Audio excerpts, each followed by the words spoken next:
Who's your commander? Good luck. Equip. Move to combat. Resolves. Right. Now, before you attack Does me, anyone have an answer? well played. Good game.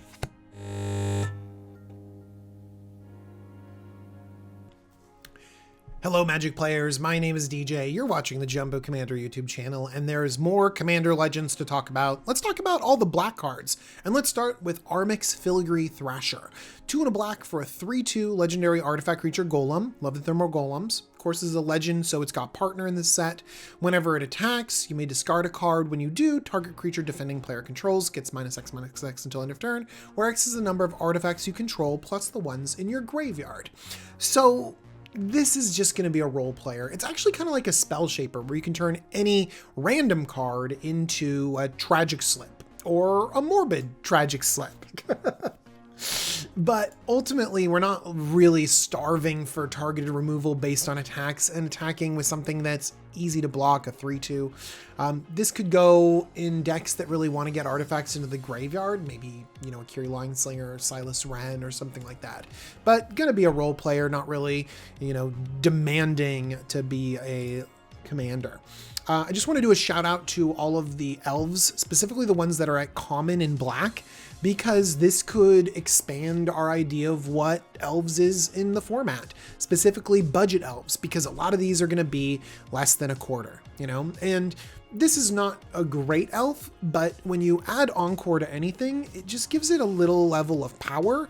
And I think that together elves can be good, and that's kind of how the elf strategy works. So I'll be calling out a few of them as we go along. But let's talk about one of the best cards in black. It's Court of Ambition. This whole cycle is amazing. 2 black for an enchantment. When it enters the battlefield, you become the Monarch. Thumbs up. I've talked about how much I like the Monarch, and I specifically like the Monarch in decks where you can control the board. And black is a really good job of making sure that there aren't available creatures to attack you and steal the Monarch back. But of course, there's more. At the beginning of your upkeep, each opponent loses 3 life unless they discard a card. If you're the Monarch, instead, each opponent loses 6 life unless they discard 2 cards. So this sort of like either or effect attacking cards has me thinking of Torment of Scarabs. This was a curse, so you had to just target one opponent, and it's 3 life unless they discard a card or sacrifice a non-land permanent. If you thought that Torment of Scarabs was like on the edge of playable, you're like, oh man, I really wish this just hit everyone, or maybe it's a weaker card in my curses deck. And by the way, I thought it was like just on the edge of like, I just can't include this in my mono black enchantments deck, and it's a mono black enchantment. That just means that Court of Ambition is something that you're excited about, and I'm excited about it. I think that it's going to be a great controlling card. So if you're playing black-white Daxos, if you're playing any sort of enchantment strategy, if you're playing a control deck that goes with enchantments or has some sort of synergy there or has board wipes, just Court of Ambition is going to be really good. Like even like Kumbal decks that are supposed to tax your opponent in different ways. This is kind of a taxation effect that could be really fun. Kumbaj Witches. This is an old school card. Let's go back to the Arabian Nights art. Oh yeah, look at this Arabian Nights art. That's so cool. Look at that majestic Arabian Nights art. But honestly, this was a really, really good card, and it's fun to play in multiplayer. I think it's going to be great in limited. I love it in my mono black pauper deck, even though that's kind of lost a lot of its power level as before, but just a really solid reprint. Fun and limited. I want to talk about Demonic Lore now. 2 and a black for an enchantment. Enters the battlefield, draw 3 cards. At the beginning of your end step, you lose 2 life for each card in your hand. Okay, so this one's really interesting because it's an enchantment that gives you an amazing rate. If you can pay 3 to draw 3, it's super good. But we have effects that let us draw 2 really efficiently in black as well, even though we're giving up some life. If this enchantment just kind of hangs around, it's not great because it threatens to do a lot of damage to you. And so there is a really big trade-off. But of course, this set is about multiplayer. So you have the ability to sacrifice this enchantment. You have this ability to donate this enchantment to someone else. So there's a lot of play with Demonic Lore. I think that it's perfect because I've enjoyed Treacherous Blessing. Again, 2 and a black, enters a battlefield, draws 3 cards. When you cast a spell, you lose 1 life. Okay, so this feels like a really good comparison. So if you have some decks that are messing around with sacrifice or donating or something like that, this is just another really solid card because the card draw is there and it's really fun. Again, another elf that's really great, but let's talk about this elf specifically. Elvish Dreadlord. 3 black for a zombie elf with death touch. When it dies, non-elf creatures get -3/-3 until end of turn, and it has Encore. Encore, by the way, is gonna be able to wipe the board because if you create 3 of these and sacrifice them, it will do -9/-9 to everyone. That's not a reliable board wipe though because it costs 7 mana. I know. But this definitely goes in elf decks because even if it's an unreliable board wipe and even if it is a little bit clunky at 5 mana for 3/3, if you're only wiping your opponent's boards and you're not touching your own elves, this is awesome. But I do want you to remind you that Night Incarnate is a thing. This is 5 mana also, 3/4 death touch, very similar stats. When it leaves the battlefield, all creatures get -3/-3 until end of turn. So again, we have like a really, really close comparison to this. And this one has an evoke. So basically this has sort of a 4 mana, just -3/-3 until end of turn. Like that feels like a weaker languish, but it gives you flexibility. Like I think Night Incarnate is quite good, but it didn't see a lot of play. So now I'm wondering how Elvish Dreadlord will fare. And I think it's worse, honestly. So I think that Elvish Dreadlord will be amazing in elf decks, but won't break into the rest of the commander format because Night Incarnate really didn't perform that well. All right. Want to do a shout out to Eyeblight Colors and some of these other ones that when they die, they create 3 1/1s. That's pretty big value. 5 mana 3/3, create 3 1/1s.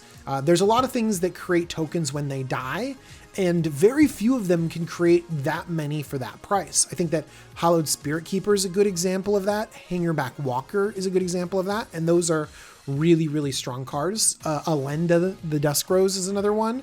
But I want to call out the power level of what commander cards could do.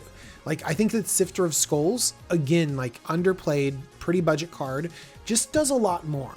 I know that it really facilitates other things dying, but I think that overall, this is going to give you a lot more value and be a more powerful card than these Eyeblight Colors are.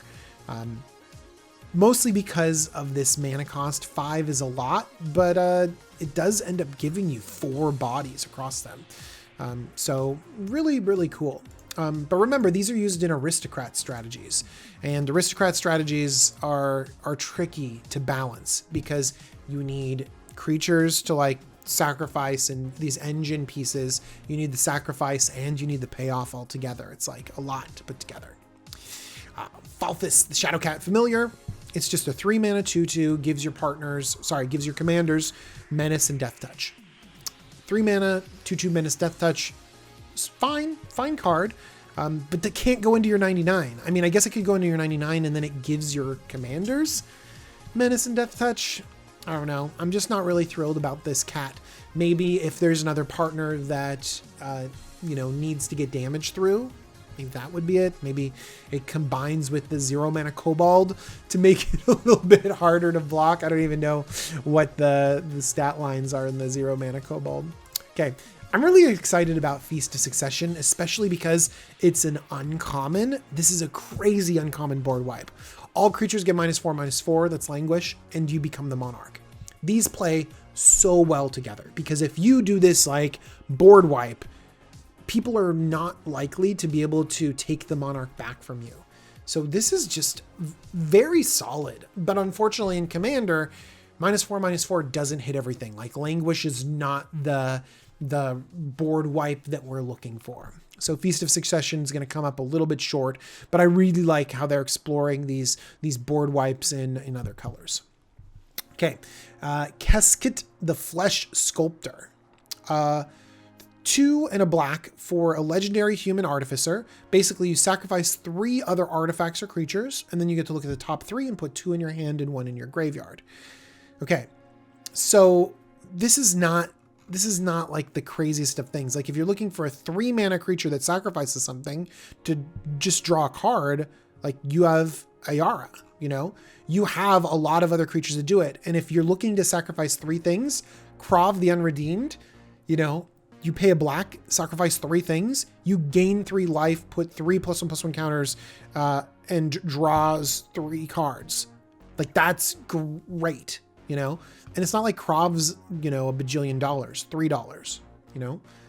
And so this Flesh Sculptor is going to come up a little bit short in a lot of different decks just because there's so much other stuff. In fact, you know, Priest of the Forgotten Gods, that just does more, you know, and black really isn't hurting for this sort of sacrifice ability. So I think this is going to be fun and limited to gain card advantage, but not great other places. Mayara Thorn of the Gale, a 2-mana 1/2 elf. Whenever another elf you control dies, and this could be tokens, by the way, you may pay 1 and 1 life. If you do, draw a card. There's a lot of different things that have us drawing cards for 1 life. This only activates on elves, and you have to pay mana. The fact that you have to pay mana, I don't even know if this is going to make it into the 99 of my elf decks because you have to pay mana. It's just, it limits it so much. All right. Nadir, Agent of the Duskanel, 6 CMC, it's 5 and a black for a legendary partner. Whenever a token you control leaves the battlefield, put a +1/+1 counter on it. Whenever it leaves the battlefield, create a number of +1/1 green elf creature tokens equal to its power. We just talked about token creators, and we talked about like the power of something like Elenda. And Elenda is pretty good, and this is only going to be triggering on tokens you controlling leaves. So, and it's, you have to be at 6 mana to start this engine going. So this is going to be slow because you need to get up to 6 mana, get this vulnerable 3/3 on the battlefield, then start having tokens leave. And that's just too slow for many different decks. Talk about Necrotic Hex. Now, Hex is a real card. 6 mana sorcery, destroys 6 creatures. Let's see what Necrotic Hex is. 7 mana, already hate it. I'm just kidding. Each player sacrifices 6 creatures. Okay, that includes you. You create 6 tapped 2/2 black zombie creature tokens. Okay, this is essentially a 7 mana board wipe that creates 6 zombies. Because this is most likely, unless you have someone going really, really wide, gonna wipe the entire board. So let's just say that this is a Damnation. So Damnation costs 4. That wipes the board really well. And so now you have 3 mana added on to create 6 2/2 black zombie tokens. I can handle that. The problem is that oftentimes when you want to board wipe, you want to be able to just like board wipe to get it done and not have to wait until 7 mana, or, you know, not have to wait until this turn. Like sometimes people would much rather like Damnation and then be able to play a 3-drop or 4-drop of their choice rather than being like hemmed into playing such a powerful, such a big costed board wipe. But here's the thing. I'm talking about Damnation, which is a very expensive card. This could be a 50-cent board wipe. So now I'm liking Necrotic Hex a lot as like sort of a budget board wipe, because Commander, you need those big plays that kind of go over the top. And this does go over the top, giving you 12 power for your next turn. So you've already rebuilt the board as you've board wiped. Nightshade Harvester, 3 and a black for 2/2 elf shaman. Whenever a land enters the battlefield under an opponent's control, that player loses 1 life. Put a +1/+1 counter on Nightshade Harvester. Okay, so this has me thinking of Polluted Bonds, which I kind of like. Oh my gosh, it's $20. This is not a, I do not like this card for $20, but I still like the card and I like the art. 5 mana, whenever a land enters the battlefield under an opponent's control, that player loses 2 life and you gain 2 life. I often find that this is 5 mana and it ends up doing like 20 damage and I gain 20 life. And people don't want to get rid of it because it's just 2 life. So it just sticks around and slowly drains out your opponent. And I like that strategy a lot. So Polluted Bonds, I'm a fan of, which means, am I a fan of Nightshade Harvester? Well, it's easier to kill and 1 damage is not the same as 2 and gain 2. Yes, I know it gets bigger, but I just feel like this isn't doing enough. And there are a lot of cards out there that just do a damage every turn. They're black enchantments that just do, you know, a damage every turn. The Sanctum, the Black Sanctum, Sanctum of whatever, something teeth. That just does one every turn and you gain a life. Like even Subversion and these other cards, they just do a little bit of damage every turn. And so Nightshade Harvester just I don't think is doing enough. So I'm off on Nightshade Harvester for sure. All right, let's talk about the most controversial card of Commander Legends and quite possibly the most powerful opposition agent. 2 and a black for a 3/2 flashy human rogue. You control your opponents while they're searching their libraries. That already would be very good because you spoil every search. But opposition agent gets even better with this last line. While an opponent is searching their library, they exile each card they find. You may play those cards for as long as they remain exiled, and you may spend mana as though it were mana of any color to cast them. This is huge because it turns opposition agent from a disruptive element to a huge card advantage engine for yourself. This is by its nature a 3-for-1. So it's a flash 3/2. Maybe worth a card, but whatever. Okay. Your opponent plays a spell. If you're able to flash this in and interrupt that searching component, you're kind of countering your opponent's spell. So this is already a counter spell for things that are really significant in Commander because we do a lot of library searching. So very narrow counter spell, but a very real one. But not only did we counter their spell in their search, we've also replaced it with our own search. That's huge because we're getting a card's worth of value out of it. So this is an effect that stays around on a body that's okay. That's a card. We've countered their spell, essentially, denying them their search, and then we've stolen that search from them. That's a lot of advantage right there. That's huge. It's a 3-for-1 on this 3-mana card. That value is just over the top. Now, so that's why it's such a good card. Built-in 3-for-1, disrupting your opponent in a lot of different ways that they're not used to. But this effect isn't entirely new. We've seen something like this with Aven Mind Sensor, a 3-mana flash relevant body, kind of, and it disrupts the search. If an opponent would search a library, that player searches the top 4 cards of that library instead. Now, people hate this bird too, don't get me wrong, but there isn't this outcry about Aven Mind Sensor. Why is that? Well, first, it's a little bit fun seeing if they hit in the top 4. I love they crack a fetch land and they're like, all right, going 4 deep, let's see. You know, and so that feels pretty good. And so in many cases, it becomes a card for a card and then people play around it.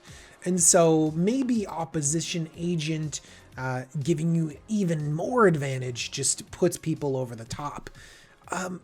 But one thing that's interesting is that we've seen this lack of searching in white. Leonin Arbiter is right here. Man, if opposition agent could have been a white card, don't you think that that could have been a really great opportunity? I mean, white kind of sucks, so giving it a really cool tool could be good for pushing the color, but also because there aren't these other support pieces in white, maybe opposition agent becomes less good because you have to play plains to cast it. Playing swamps isn't a drawback at all. Okay, now I know controlling your opponents is not in white's flavor. I know that casting those cards and after you exile them is also not in white's flavor. But maybe they could have made it work. So I'm a little bit annoyed that the most disruptive Hateberry card is in black instead of white. So is opposition agent going to be played? Well, I think that it's most closely tied to Notion Thief. Notion Thief also flashes in and it replaces your opponent's extra draws and you draw it yourself. This is pretty close to a similar feel where your opponent goes for a big draw and you've kind of countered it and you've drawn yourself. Notion Thief gets big. Like that's a big play and people hate it. It's actually played a lot too. So the idea that opposition agent won't see play doesn't really add up if Notion Thief is seeing play. And it's narrower in these 2 colors. It just feels like opposition agent will see a lot of play in a lot of different decks. Now, one other thing is that Notion Thief punishes those extra cards. It could counter something, but it feels like someone's doing something extra, beyond what you normally do to play Magic. It feels like Opposition Agent sometimes punishes just normal play progression. And that's one of the things that I don't like about it. We naturally search our libraries a lot, and it isn't just the expensive decks with fetch lands and demonic tutors, because look at this cheapest fetch land I think is Arid Mesa, $30. Demonic tutor, $30, 33. And if Opposition Agent only preyed on fetch lands and demonic tutors, I would say great, except for it's $35. But if it preyed on expensive decks and gave a tool to budget decks to say, no, I'm punishing you for your expensive mana base, your expensive redundancy in these tutors, then that feels kind of okay to me.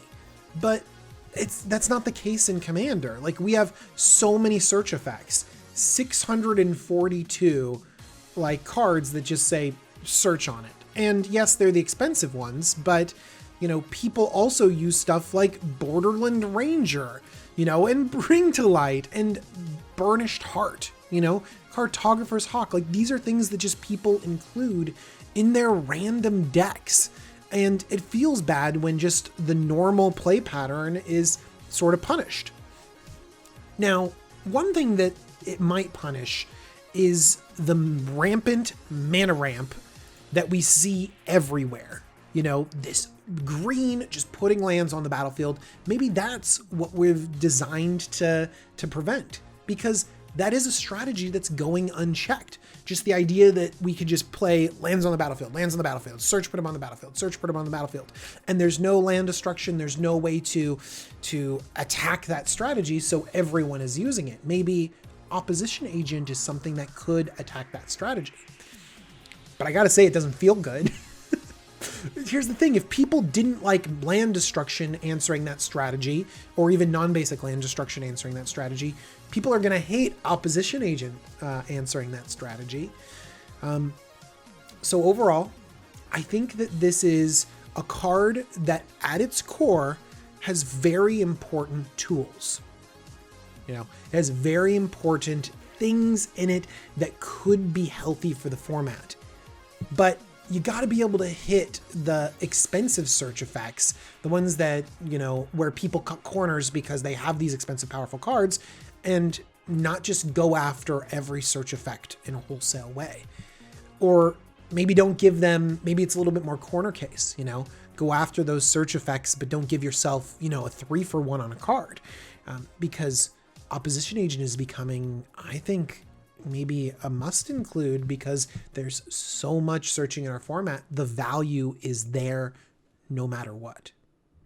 Tell me what you think about Opposition Agent in the comments down below. Plague Reaver. Just a big old beastie beater. 2 and a black for a 6/5 at the beginning of your end step. Sacrifice each other creature you control. You add other creatures? Nope. I'm going to devour them and be the only one on the battlefield.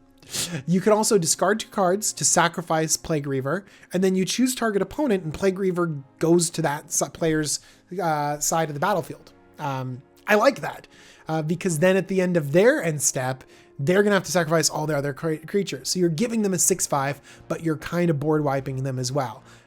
This is fun. I like this. I'm going to be playing this in my political decks.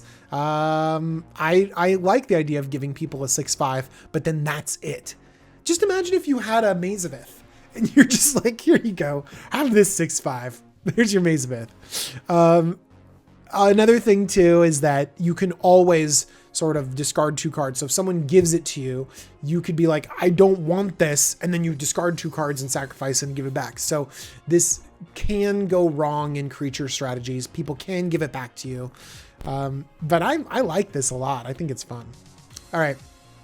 Profane Transfusion. 6 black, 9 mana. This is one of the big spells. 2 target players exchange life totals. You create an XX colorless horror artifact creature token where X is the difference between those players' life totals.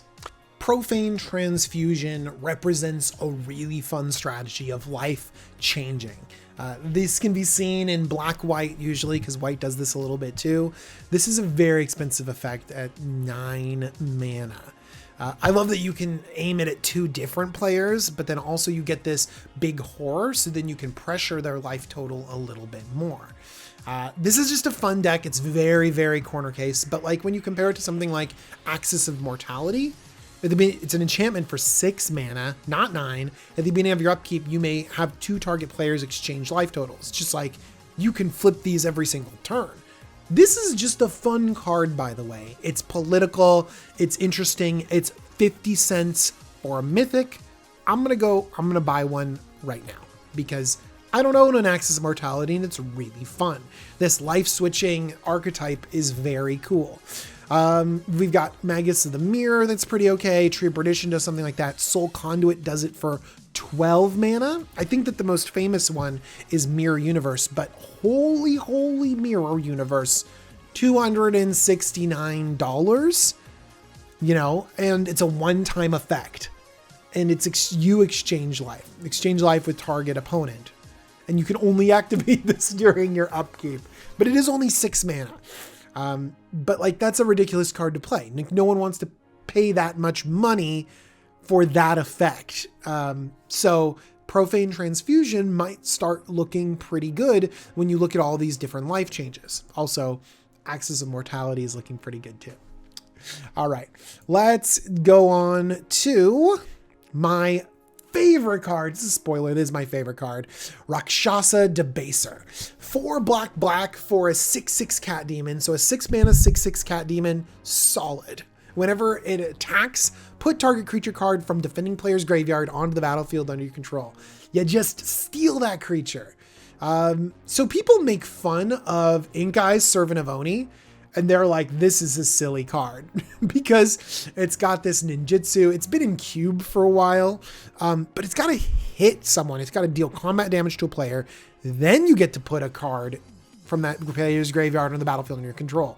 You have to either ninjutsu sneak it in, or you got to like get it in somehow. It's got regenerate, but like, just look at this. All this one has to do is attack.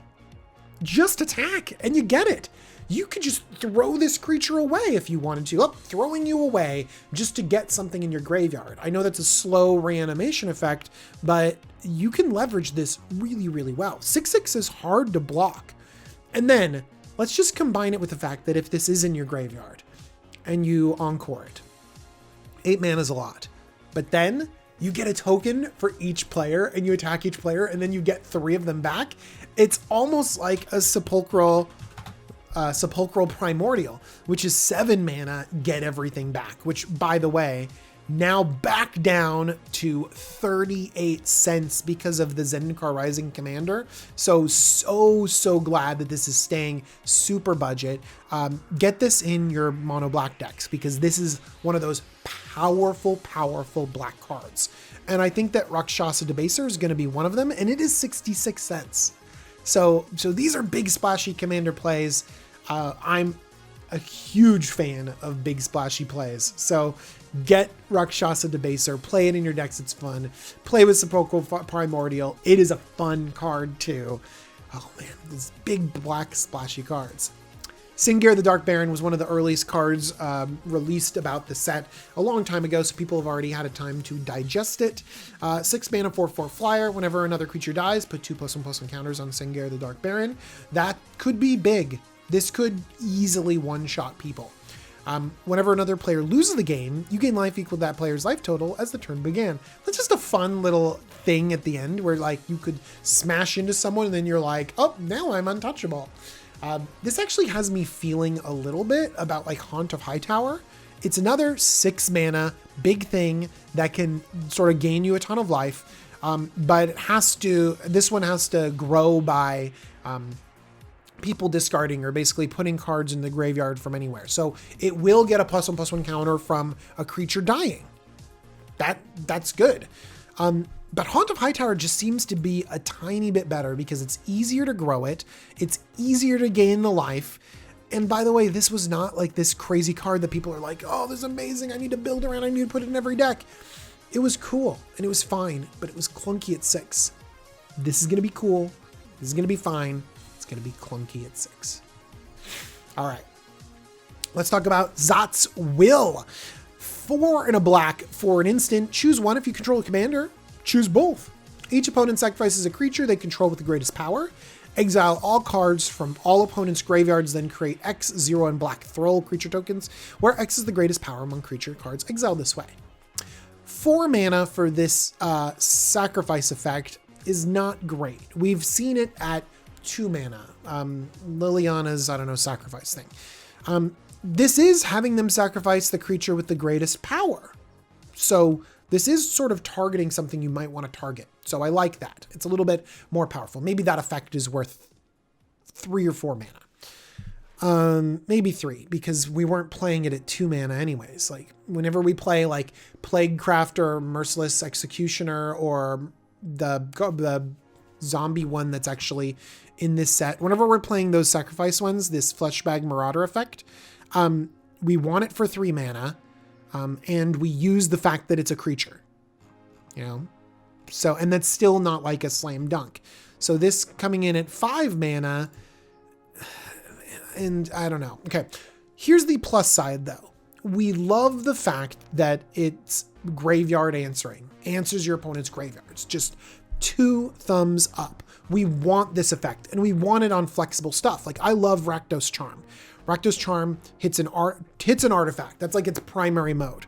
But then if you need it, it hits someone's graveyard. Just thumbs up. And then if someone goes crazy big with creatures, then we can kind of end the game with this like damage-based ability based on your number of creatures. So I think Rakdos Charm is just a really solid for its flexibility. And so I'm looking back at Zots Will and I'm thinking, is this just as flexible? Can this be the graveyard answer that we're looking for, but really just be a removal spell? I don't think I'm going to be playing with Zots Will. I really liked Vona's Hunger when it first came out. This idea of instant speed, sacrifice, City's Blessing. It's this big board wipey type thing. And I haven't found a lot of room for Vona's Hunger in my decks. So I'm feeling that Zots Will at a little bit of a higher price point of 5 CMC doesn't really make up for it. We talked about Zots Will, let's talk about Tavasat, Doom of Fools. 4 and a black for a 4 loyalty planeswalker with partner, can be your commander. Okay, +1, create 2 0/1 black Thrall creature tokens. So that +1, let me think. What is it worth? Well, I think it's worth like 2 mana only. So that means that this has to do that 3 times in order to actually be worth the mana, worth the 5 mana. Maybe, yeah. That's pretty rough. Okay, so just the plus alone on this doesn't have me feeling excited. Let's talk about the +1. You may sacrifice another creature or planeswalker. If you do, draw 2 cards, then draw another card if you sacrificed a permanent was a commander. So 5 mana, sacrifice a thing, draw 2. I'm feeling like that's pretty weak. If you remember when we were talking about the sacrificing a thing to draw a card, we have, ability to sacrifice a thing, like, sacrifice a creature, draw 3 on this blood divination. We can see it with like Erebos and Liliana leveraging your mana, leveraging your life. We can see this on Yawgmoth really well. Village Rites, a single mana instant to sacrifice a creature and draw 2 cards. Like, I feel like we have this effect already, and it might be better than 5 mana. So I'm hoping that the combination of all of these abilities ends up working out for Tavasat. Let's look at the ultimate, even though the ultimate shouldn't be how we gauge the commander. Gain control of all commanders. Put all commanders from the command zone onto the battlefield under your control. I love that so much. I love that so much. Does it make up for the weakness of the other 2 abilities? I don't know. I also love that this is partner, so that your main strategy could be with your other commander, but this can kind of get you back in the game. I think that it's a little bit weak, but that's okay, because planeswalkers as commanders are pretty powerful. This getting up to 6 loyalty is kind of problematic. Partners in general is a really powerful mechanic. You get an extra card in your command zone. So and also, like, we can use decks that need more sacrifice, that need sacrifice fodder. So the fact that this can sacrifice and create sacrifice fodder is very good. So this might be very good in narrow decks, but if you're just talking about raw card draw, nah. If you're just talking about raw token creation, No. And you shouldn't measure it by this ultimate. But that's my new goal. My new goal is to gain control of all of them so badly. I want to gain control of everything. Okay, so overall, I actually think that this is a really good card. It feels balanced. Now's the time when I get proved wrong and someone breaks it and it just takes all my commanders and destroys me with it. But it actually feels okay. Feels broken, busted, and limited, by the way. So hopefully you open that up. Shout out to Reprint for Thorn of the Black Rose. Monarch is stupid awesome, and this has Death Touch, so it's really hard for your opponents to take it back. Tormod the Desecrator. I don't know if I said this on this channel, but I had a chance to playtest this entire set early on about 2 years ago. And unfortunately, Tormod the Desecrator back then was way more powerful. This one just feels very much like an uncommon, just creating a value of a 2/2 zombie. Fine. It's fine. And it's when they leave your graveyard, that's super hard to do. And so, this is going to be, it's just going to be too narrow. Let's do a call out to one of the greatest reprints out there, Vampiric Tutor. This is so good and it's been expensive. So I'm really glad to see this get down low so that people can play with it. It's good to have sort of extended art. This Judge card was not my style at all. So I'm glad to get another new bling version of Vampiric Tutor. So that's going to be really good. In the most powerful decks, this tutor is very, very good. Victimize, I'm really happy that this is reprinted at uncommon. It was already cheap from, wow, it wasn't that cheap. It was up at about $2. I remember it being lower from Eternal Masters and stuff like that. But the fact that this can get down to below $1, like thumbs up. Victimize is a good card.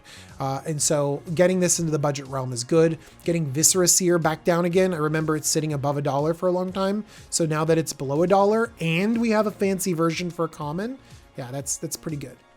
I know that people hate common fancy versions of things because it's like, this could have been a rare, but Viscera Seer is a role player. Like people play it in decks and people want to bling out their commons too. So I'm okay with it. I'm okay with it until I open one up and then I'm like, no curses. All right. So these are the black cards. Let's talk about the best card in black, my favorite card in black. Let's talk about the best art and the coolest one that I want to talk about. The best card, hands down, is Opposition Agent. It's disgustingly good. Just can't. My favorite card is Rakshasa Debaser. I want to play with Inkai Servant of Oni, but this is just better, and it's a cat demon and has super over-the-top Encore, which I love those splashy plays. The best art of the set is actually Revenant right there. Oh my gosh, it's a little cute. Oh, look at the flavor text. Not again, Hans. Yeah, it's just a cheeky little art. It's probably not the best art because there's some really, really good ones in here. Everyone loves Seb McKinnon, this Feast of Succession, but I actually like some of this creepy like stuff like this. Like look at this like flesh sculptor right here. Like he looks so creepy. So I kind of like that in black, the way they make you put you off a little bit. And then, oh, and Kumbaj Witches. Ooh, is that the best art? I don't know. There's too much good art in this section right here. And then the card that I like, the cuddliest, coziest, is gotta be this little elk. Look at this little elk. I would ride that elk into battle like Princess Mononoke all the time.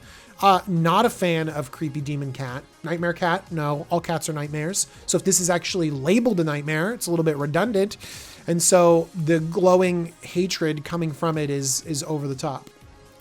All right, everyone, I hope you enjoyed my little set review in black. I'm gonna keep doing this into the other colors, just bouncing around between all of them. Hope you enjoy it.